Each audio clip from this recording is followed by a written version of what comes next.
ordinary Nigerians. The story you're about to hear is true. Any speculations would be stated as such.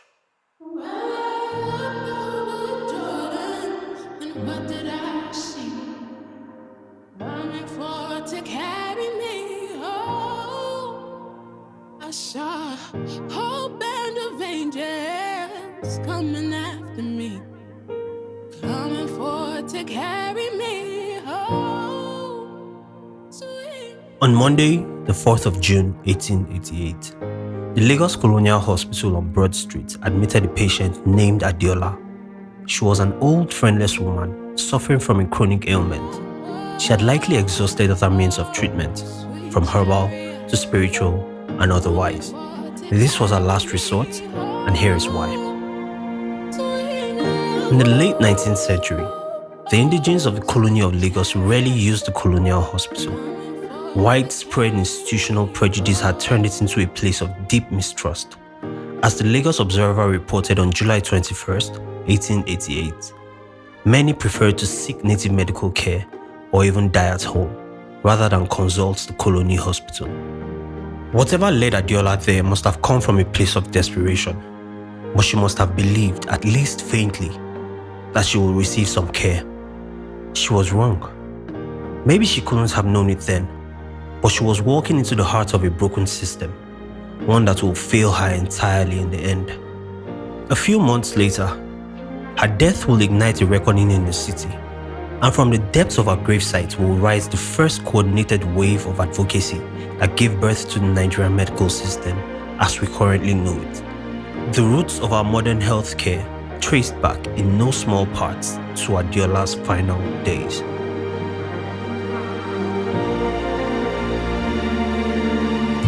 And welcome once again to your question. All four participants in today's Now the discussion first are high question school tonight will students come from to the Africa. handicapped Let me people introduce them to who you ask, now. which have been who ask that the participants 18-year-old that Alpha they Sanders know.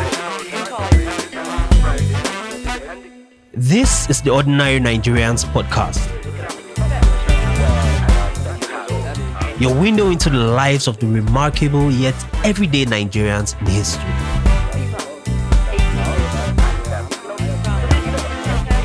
Hear their stories, feel their experiences, and connect with the voices that helped shape our world.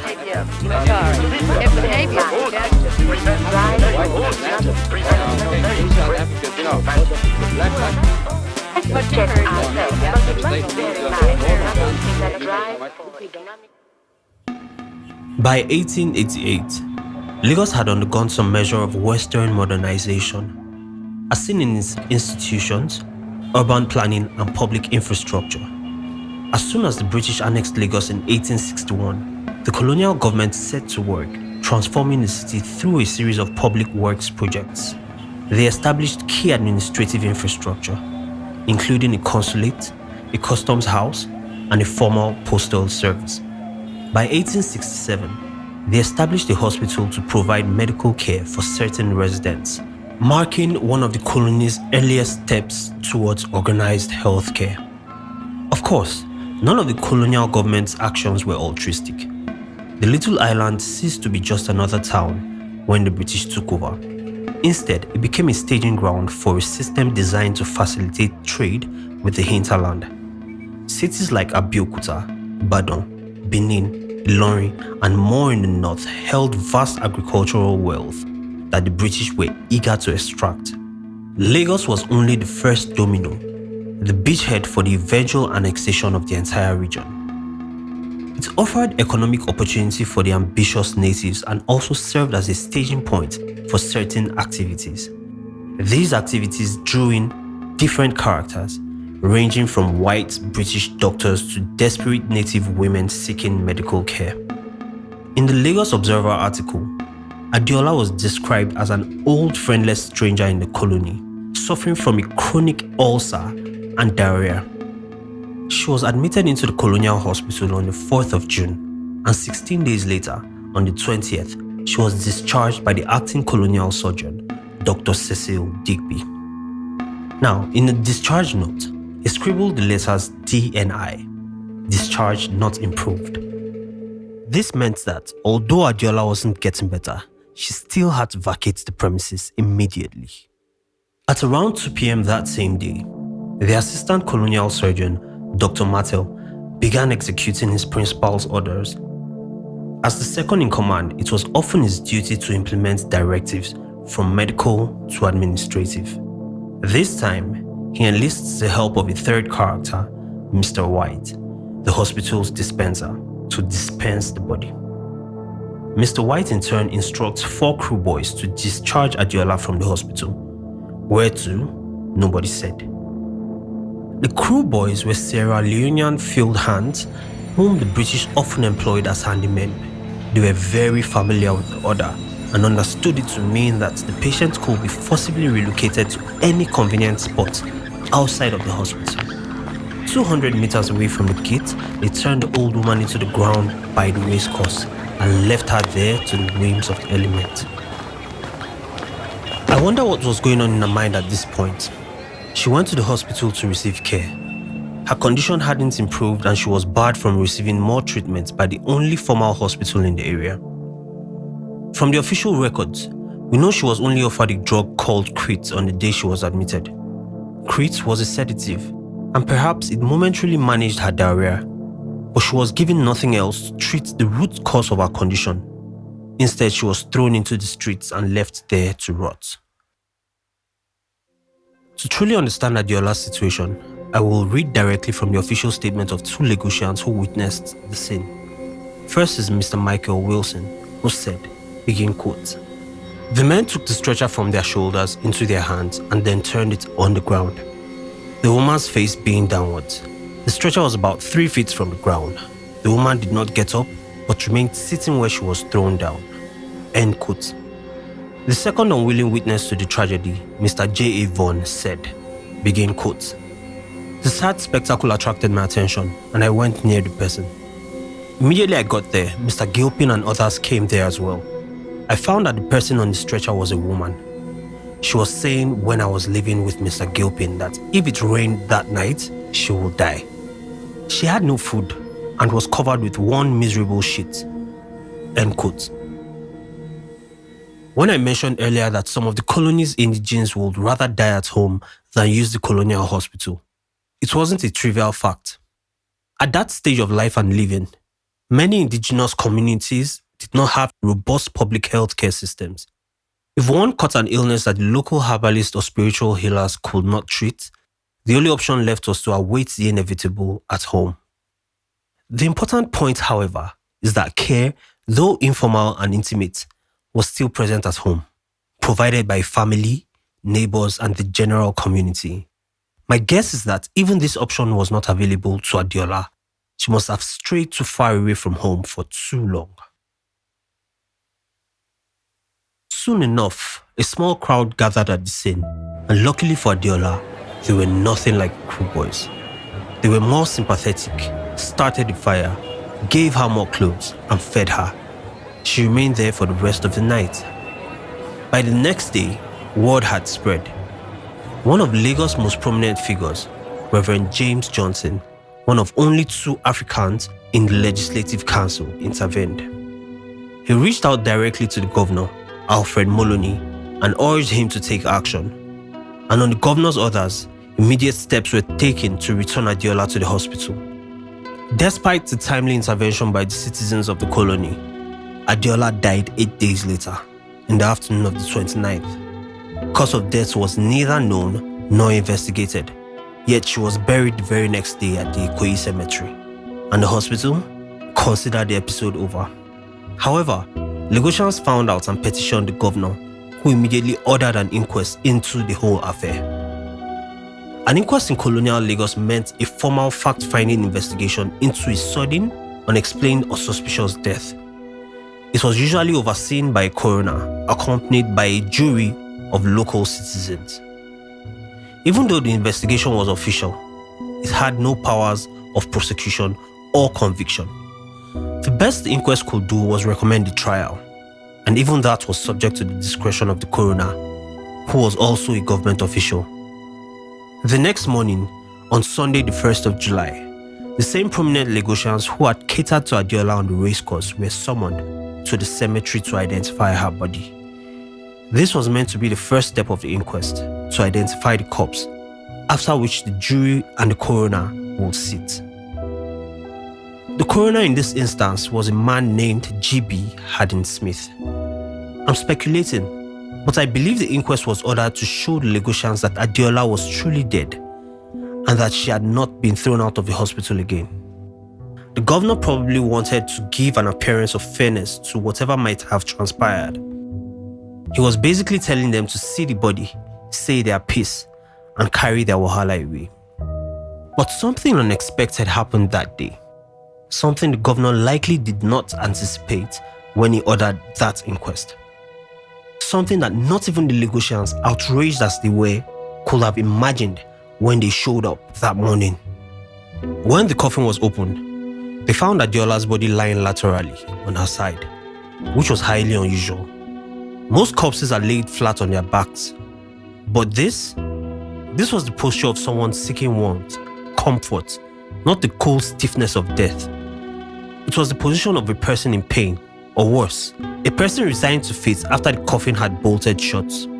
What was meant to be a brief exercise in identification now carried the weight of a possible horror. In that moment, the Lagosians demanded more. They called for an autopsy to uncover the truth about what had really happened to Adeola, after which the case will go to trial. The colonial government had no choice but to agree. They had all been there. They had all witnessed the horror. It was now painfully clear that something had gone terribly wrong. From Adeola's initial expulsion from the hospital to the murky details surrounding her death and burial.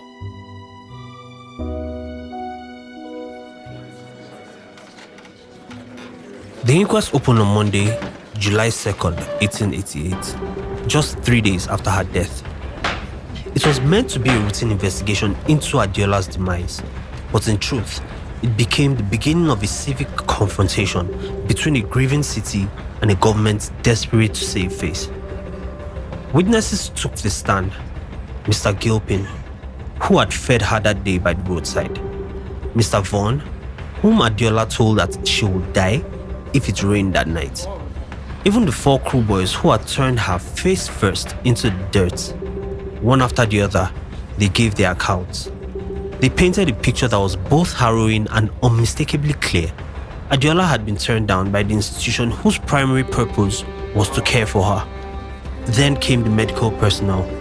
First on the stand was acting colonial surgeon Dr. Cecil Digby, who had scribbled the letters DNI, discharged not improved, on Adeola's diet sheet. It was his words that hurriedly condemned her to the street after a limited examination.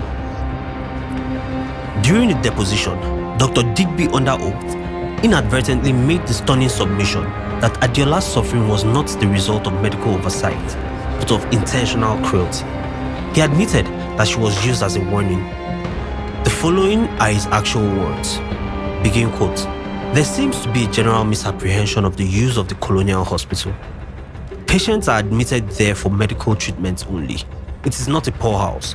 And as I know that it is customary for the lower classes in Lagos when they are tired with their servants to turn them out to be taken up by the police and brought to the hospital, I wish to make an example of this case. End quote. Now, to be fair, he wasn't entirely wrong. The hospital should not be a dumping ground for discarded servants or anyone society had grown tired of. But this is where the real contradiction lies, because the government cannot selectively govern. If the colonial administration wished to set boundaries for care, then it was their duty to create alternatives, to legislate, to educate, and to intervene. They were the constituted authority. They controlled the systems, the hospitals, even the budgets. If they found misuse of public health services so widespread, they could have stemmed the tide, reformed the intake process, or built a proper poorhouse. Instead, they chose to make an example of one dying woman. Dr. Digby's testimony was followed by that of his subordinate, Dr. Edward Martel, who had carried out the orders. Then came Mr. White, the hospital dispenser, who had instructed the 4 laborers to assist the old woman to the gate. Their statements were conflicted, evasive, full of excuses, contradictory details, and couched in bureaucratic language meant to obscure responsibility. Where the public saw a helpless dying woman, the hospital saw only a burden, a body to be removed, a problem to be made invisible. After 4 days of testimony and deliberation, the jury reached a verdict. They concluded that Adeola had died of natural causes, but her death had been accelerated by exposure, a direct result of negligent, careless, and reprehensible conduct of the hospital officials. They singled out Dr. Digby by name for discharging a bedridden woman without any medical examination. But they didn't stop there. The jury also made 4 formal recommendations to the government. First, clear written rules and regulations had to be established for the admission and discharge of patients. Second, that a poorhouse be provided to care for the destitute, elderly, disabled, and chronically ill who had no other means of support, like Adeola.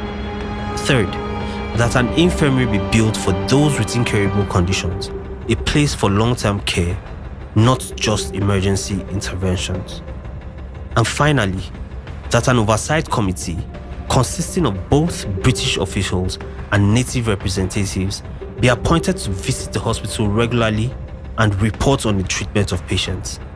The coroner co-signed the verdict and recommendations, formally concluding the inquest. And for a brief glimmering moment, it felt as though justice might prevail. The atmosphere in Lagos must have been electric. For the first time perhaps ever, the people had spoken and been heard. Their voices, their testimonies, and their grief had shaped a legal outcome. It was a moment of collective power, a fleeting sense that the system, however flawed, could be made to answer to the governed. It was a moment etched into stone, but now lost in time because it did not last. The colonial government, facing a growing storm of public attention, responded swiftly, not with reforms, but with legal maneuvering.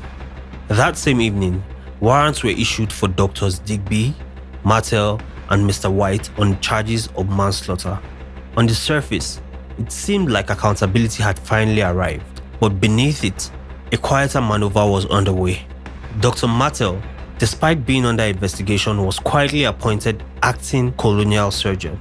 However, no announcement was made regarding the suspension or otherwise of his now former principal, Dr. Digby. Remember, I said that the inquest only had the power to make recommendations, but could neither prosecute nor convict, since going to trial was subject to the coroner's discretion. Well, G.B. Haddon-Smith used this instance to exercise his discretion. He organized the trial quietly, without the knowledge of the jury or even the general public. The trials were quickly arranged and carefully choreographed. Dr. Digby stood trial the next morning on the 5th of July. He was defended by the governor's private secretary, a choice that spoke volumes. There was no prosecutor, no crown counsel to represent the government, no voice summoned for Adeola, the public, or the principle of justice itself. The courtroom, like the process, was lopsided by design. The trial began and ended in a few hours, in a ruling that sent shockwaves through the city. Haddon-Smith acquitted Digby on the spot.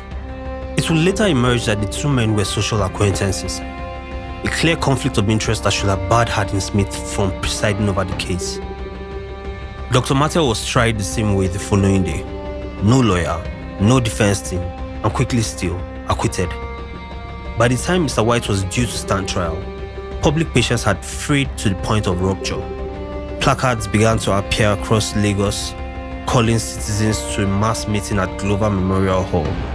The chosen date was no coincidence. It was the very day Mr. White was set to stand trial.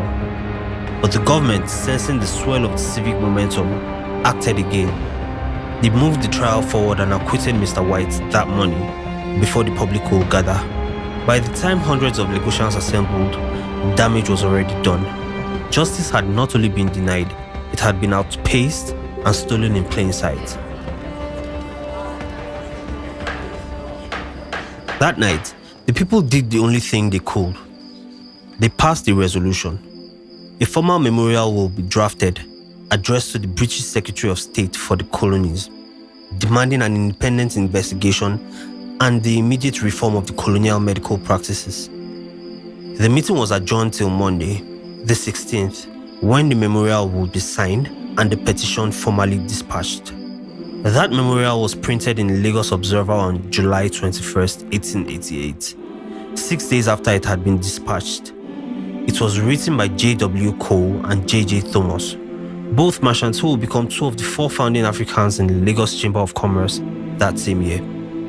I was able to trace Adeola's story and connect the threads of history that stretch from her death to our present, only because her memory was carried by the advocacy and preserved by those printed words. The memorial, the petition, the news article that accompanied them. Without those words, her story might have been lost. Others weren't so lucky. During the deposition at the inquest, cases began to surface, stories of people who, like Adeola, were discarded by the colonial hospital and left to die under the open sky. At least 5 similar cases have been preserved in the historical records. Maybe I shouldn't have prepared the dirge only for Adeola, but for these 5 others and every other person like them. They all deserve it. They were all victims in the same way Adeola was, but the real kicker is how the story ends, after the trials, the acquittals, and the outrage. I found no record that the petition from the people of Lagos ever reached the Secretary of State. No sign that it was acknowledged and no evidence that it was acted upon. But the thing about an idea whose time has come is this: it doesn't need permission to exist. It will happen regardless. 1 year later, in 1889, Governor Moloney appointed 2 Nigerians as assistant colonial surgeons at the Lagos Colonial Hospital. Their names were Obadiah Johnson and John Randall, and before them, no Nigerian medical doctor had ever been allowed to serve in the colonial hospital. The 3 Nigerian medical doctors who were qualified before them had been systematically excluded. Adeola's death changed that. The wave of advocacy sparked by her case had far-reaching effects. It led to the employment of native, Western-trained medical doctors and altered colonial medical policy. It aligned the administration of hospitals more closely with the recommendations made by the jury and discarded by the coroner, Hardin Smith. In the entire 19th century, only 8 Nigerians were trained as doctors. 3 of them passed away before the Adeola scandal. The remaining 5 were eventually employed in the colonial hospital, thanks in part to the civic pressure born out of her case. A 2016 paper published in the IOSR Journal of Humanities and Social Sciences noted that apart from opening a leeway for the employment of Africans, the Adeola incident also led to the enactment of Ordinance No. 13 of 1899, a law that laid the foundation for the management and treatment of patients at the colonial hospital. More African doctors in the system meant more trust in the system. When patients saw someone who looked like them in a white coat, they were more likely to believe that they would receive the best possible care. But even more importantly, it allowed Western medicine to be filtered through an indigenous lens, one that could interpret pain, belief, and care in ways that felt familiar. It opened a channel for future generations of African doctors to see themselves in the profession, not just as subordinates, but authorities in their own right. Doctors like Oguntola Sakpara, who was appointed to the colonial hospital in 1896, brought not only medical skills, but also cultural intelligence. He reformed public health around Lagos. He infiltrated and dismantled the Shokono cult, which had weaponized smallpox in multiple areas. Others like him, backed by the colonial government's authority and the respect of the community, began investigating local diseases, conducting field research, and mentoring the next generation of Nigerian medical practitioners and thinkers. So when I said earlier that the roots of our modern healthcare trace back to Adeola's final days, this is what I meant. It's not about one reform, one appointment, or even one law. It's about the civic momentum that carried forward the idea that ordinary Nigerians could raise their voices and shift the course of history. Because what if her story hadn't been picked up? What if no one protested? What if it took 30 more years before the black doctors were finally allowed to serve? Imagine the ripple effect on public health and life expectancy. Adeola went through immeasurable suffering. She was mistreated, ignored, fed to the elements, possibly buried before she was dead, and even in death, exhumed and denied rest one final time. But because all of that happened, and that they happened in that exact order, the world shifted. Maybe she should be the patron saint of Nigerian healthcare. And if anyone deserves a dirge, it's her. The source material never actually mentions when she was finally reburied. So I guess we could lay her to rest now in our minds by calling her experience to remembrance.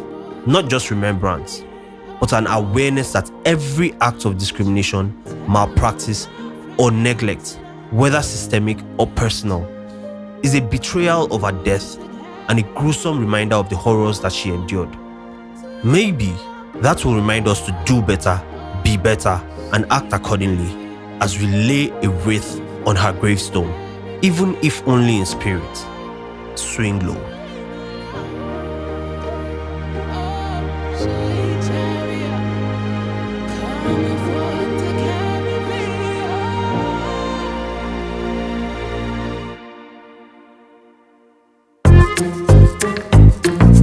Thank you for listening to this episode of Ordinary Nigerians. If you enjoyed it, kindly give us a like on whatever platform you're listening on and follow us on social media at Nige History Pod.